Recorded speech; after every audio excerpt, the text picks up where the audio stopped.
So from the last part, we know that DNA contains specific DNA sequence, and in this DNA sequence there are repetition of nitrogen base. আর যদি এরকম sequence থাকে, then they are called repetitive DNA. So this DNA sequence represent the identification. This helps to identify a particular person. ঠিক আছে, যে কোনো ব্যক্তিকে আইডেন্টিফিকেশনের জন্য এই ডিএনএ সিকোয়েন্স গুলো কিন্তু very very important. And please remember, each person, the DNA fingerprint is specific. তার মানে A, B, C, D এই চারজন পার্সনের আলাদা আলাদা ডিএনএ সিকোয়েন্স থাকবে, ডিএনএ ফিঙ্গারপ্রিন্ট হবে, right? And a person same DNA fingerprint in the cell, tissue, organ. এবার যদি আমি একটা নির্দিষ্ট ব্যক্তির কথা বলি, তাহলে তার সেটা কোষ বল, সেল বল, কলা বল, টিস্যু বল or organ বল, যে কোনো জায়গাকেই তুই আইডেন্টিফাই কর না কেন, সেখানে তোরা কিন্তু অলওয়েজ সেম ডিএনএ ফিঙ্গারপ্রিন্ট পাবি, right? And please remember, DNA fingerprint cannot be changed. তুই আমি ইচ্ছা করে একজন পার্সনের ডিএনএ ফিঙ্গারপ্রিন্টকে চেঞ্জ করতে পারবো না। It is always genuine formation. So এটাকে আমরা কোনোভাবেই মডিফাই বা চেঞ্জ করতে পারি না, right?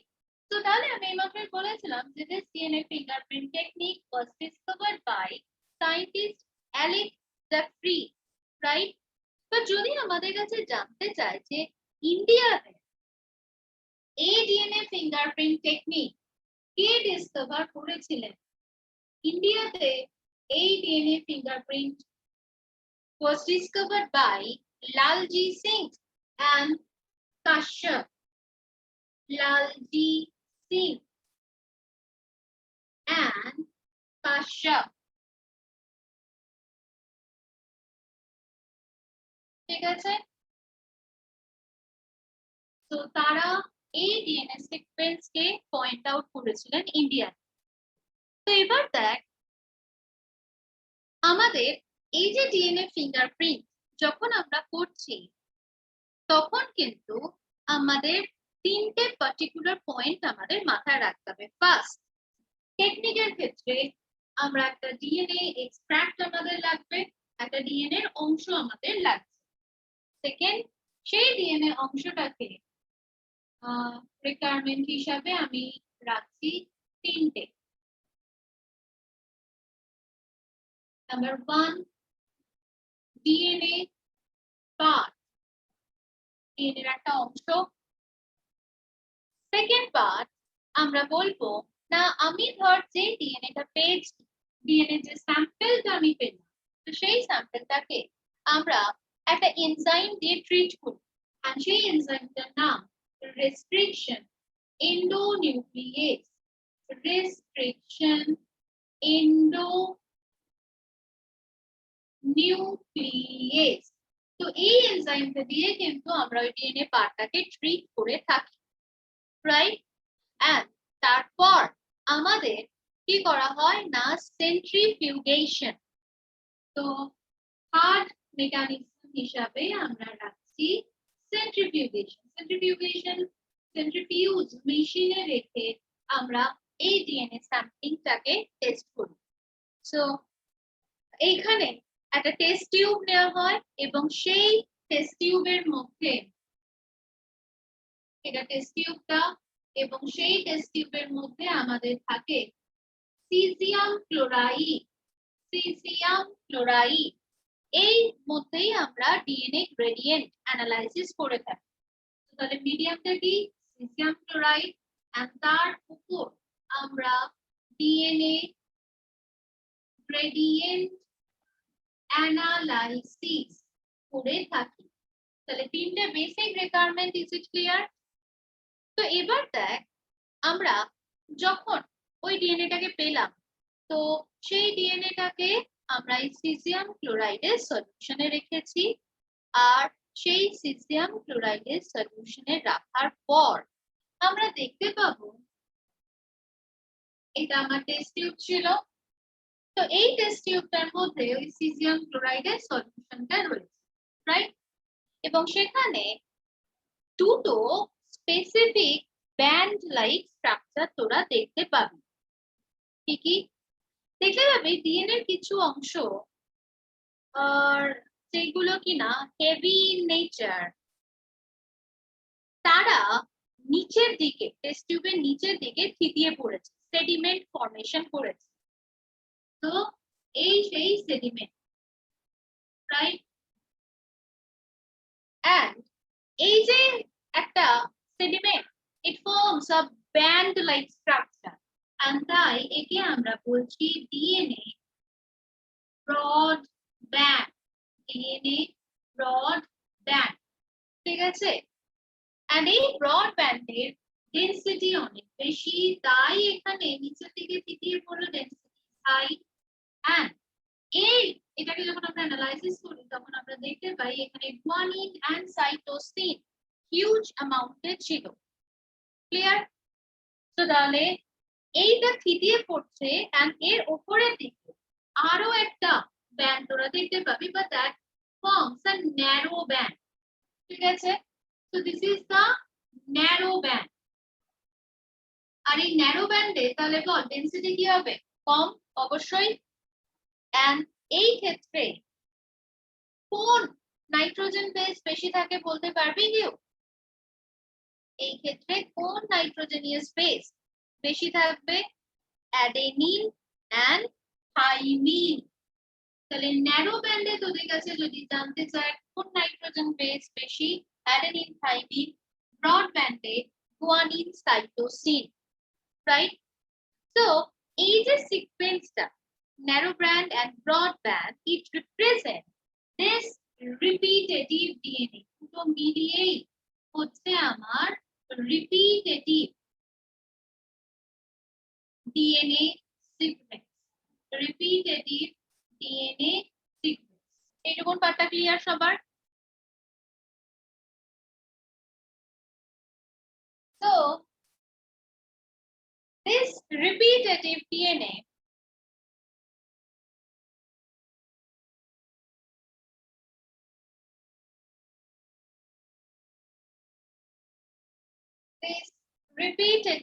DNA shows two specific zone. এখানে দুটো স্পেসিফিক জোন ফরমেশন হয়ে থাকে আমরা দেখতে পাই। কিছু কিছু সিকোয়েন্স আসছে, খুব ভালো করে এই জায়গাটা বোঝ। কিছু কিছু সিকোয়েন্স থাকে যেখানে তোরা দেখতে পাবি এ টি টি এ জি, এ টি টি এ জি, অর্থাৎ কি না এক একটা বেসের রিপিটেশনে কি আছে বল? এ টি টি এ জি, আবার রিপিট হচ্ছে এ টি টি এ জি।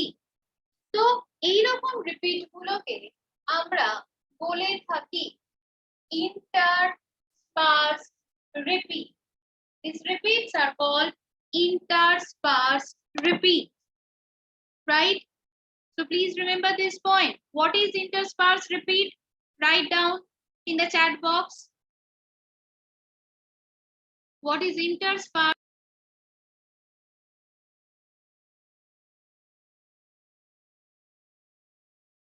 ছিলাম চ্যাট বক্সে লিখতে বললাম, তাড়াতাড়ি বল। interspersed repeat মানে যে সিকোয়েন্সে এরকম ভাবে বেস রিপিট হচ্ছে, বাট নিশ্চয়ই দেখেছিস আমি এখানে একটা গ্যাপ রেখেছিলাম, এ টি টি এ জি, গ্যাপ এ টি টি এ জি। তার মানে এরকম যখন এক একটা করে রিপিটেটিভ ইউনিটের মধ্যে কোনো গ্যাপ থাকে তাকে আমরা বলি ইন্টারস্পার্সড রিপিট। বাট এখন এরকম ভাবে লিখতাম এ টি টি এ জি, এ টি টি এ জি। তাহলে দেখ এখানেও তো এই একটা রিপিট হয়েছে, এটাও একটা রিপিট হয়েছে, ইয়েস অর নো? এদের মধ্যে কোনো গ্যাপ নেই, তাই না? কিরে, আমাকে একটু রেসপন্স করবি চ্যাট বক্সে। So if repetition take place in the same site, if repetitive unit take place in the same site, then it is called tandem repeat. So it is called tandem repeat.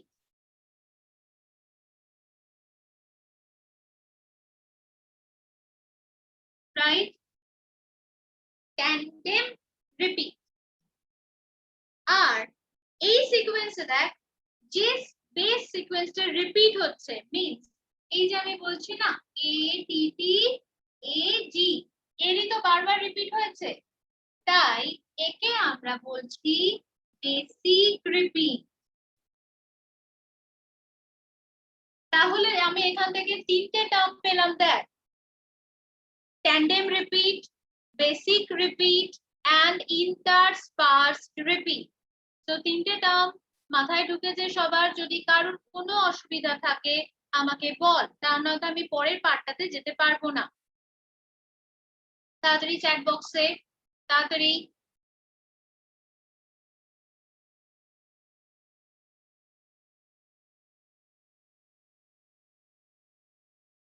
বল রে, নেই তো কোনো problem? আমি just একবার revise করে দিচ্ছি। Repetitive DNA তাকে আমরা দুটো ভাগে ভাগ করি।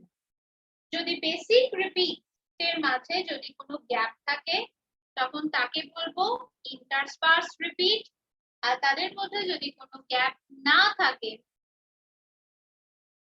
যেটাতে কোনো গ্যাপ না থাকে, তাহলে তখন তাকে আমরা বলবো tandem repeat. Krittika, guanine cytosine থাকা মানেই সেটার ডেনসিটি গ্রেডিয়েন্ট হাইট হয়, আর তাই সেই ক্ষেত্রে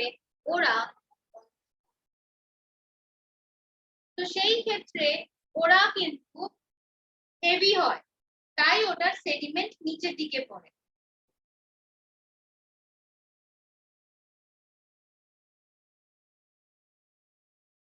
Is it clear?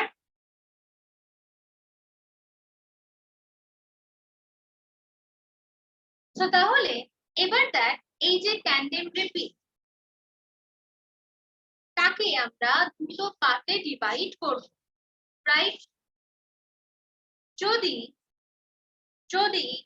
আমাদের এই ট্যান্ডেম রিপিটের সাইজ, এই যে ট্যান্ডেম রিপিট আমরা পেলাম, সেই ট্যান্ডেম রিপিটের সাইজ শর্ট হয় up to 60 base pair, if এখানে লিখ tandem repeat size up to 60 base pair sequence, মানে এরকম ভাবে ATT AG ATT AG এরকম ভাবে পরপর যদি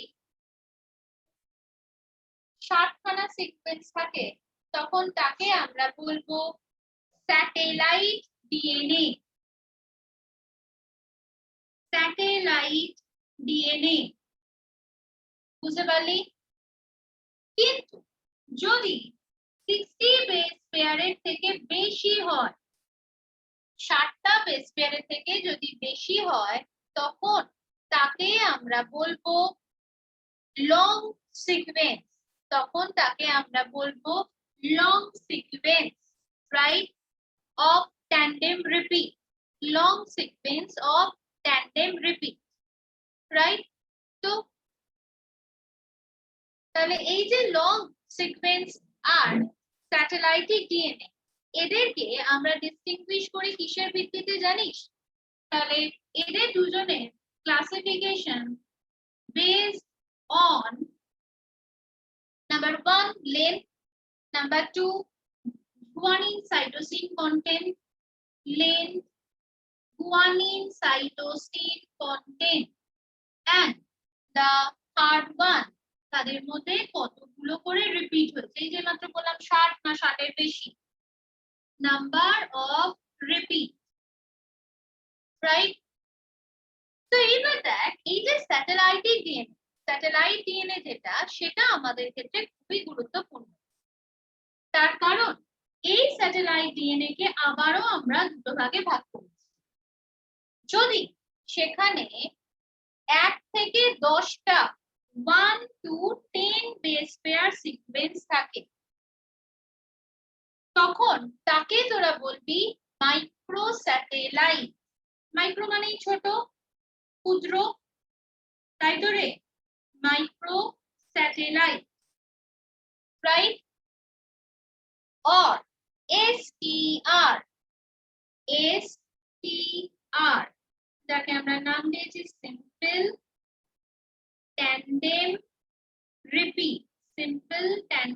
রিপিট, রাইট? তাহলে micro satellite or simple tandem repeat মানে আমরা বলবো যাদের বেস পেয়ার সিকোয়েন্সের লেন্থ 1 to 10, বা যদি বেস পেয়ার সিকোয়েন্স 11 to 16, 11 থেকে 7টা বেস পেয়ার কন্টেনিং হয়, তখন তাদেরকে আমরা বলে থাকি mini satellite or BNTR. Please write down the full form of BNTR. Variable number of tandem repeat. Variable number of tandem repeat. তাহলে আমাকে ঝট করে বল এই সিকোয়েন্সের এইটুকুন পার্টটা আমাদের সবার মাথায় ঢুকেছে। তাহলে রিপিটেটিভ ডিএনএ বেসিক রিপিট নাম্বারের উপর বেস করে দুটো form, tandem repeat, interspersed repeat. Tandem repeat কে আবার দুটো ভাগে ভাগ করা হয়েছে, satellite DNA and long tandem sequence. Satellite কে দুটো ভাগে ভাগ করা হয়েছে, micro or STR, mini satellite or BNTR. Please give me your response in the chat box. Is it clear or not? So now we move to next part. তাড়াতাড়ি।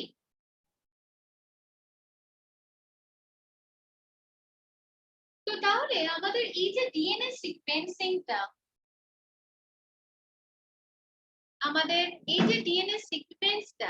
তো সেই DNA সিকোয়েন্সের মধ্যে এই যে আমি বললাম না this BNTR, this BNTR is very very important. BNTR full form variable number of tandem repeat, right? এবং এই ক্ষেত্রে আমরা বলেছি যে মিনিমাম সেখানে রয়েছে 11টা, ম্যাক্সিমাম 60। সো তাহলে এই যে ট্যান্ডেম রিপিট, এই ট্যান্ডেম রিপিট কিন্তু উপর বেস করে আমাদের ডিএনএ ফিঙ্গারপ্রিন্ট করা হয়। and do you know human body contains 60 খানা BNTR লোকাস। আমাদের ক্রোমোজোমের উপর এরকম ভাবে, লোকাস কাকে বলে আমরা জানি, ক্রোমোজোমের নির্দিষ্ট স্থান। তো এই রকম 60টা BNTR লোকাস রয়েছে and they are associated with our somatic chromosome, autosome. তার মানে ওই যে দেখ আমাদের যে 44টা 44 সোমাটিক ক্রোমোজোম ছিল, সেই সোমাটিক ক্রোমোজোমের সাথে এরা জুড়ে থাকে, right? And these represent non-coding region. These represent non-coding region of DNA. তার কারণ যেহেতু এখানে সেম বেস রিপিট হয়, আমরা বলেছিলাম সেই সমস্ত অঞ্চলে কোনো ইনফরমেশন ও কোড করতে পারে না, right? So these are the non-coding region of DNA. Done. And the ends of BNTR possess conserved sequence of restriction endonuclease. তো এবার আমরা যখন এই প্রসেসটা যখন করছি, সেখানে কি হচ্ছে দেখ না, সেখানে আমরা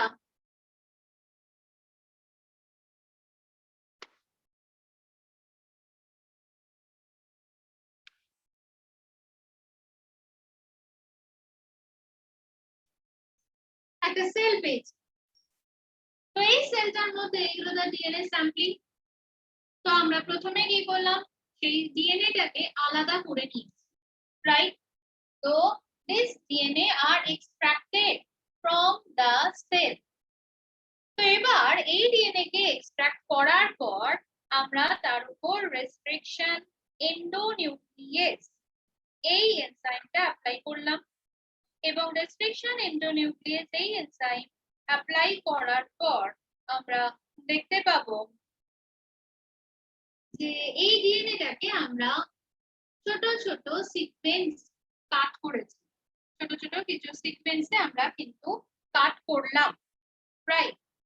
তো এরপর এই সিকোয়েন্স গুলোকে আমরা আইডেন্টিফাই করব। So in the next class, in the next part আমরা এটাকে পয়েন্ট আউট করব। আমরা নেক্সট লিংকটাতে আগে যাচ্ছি। হ্যালো।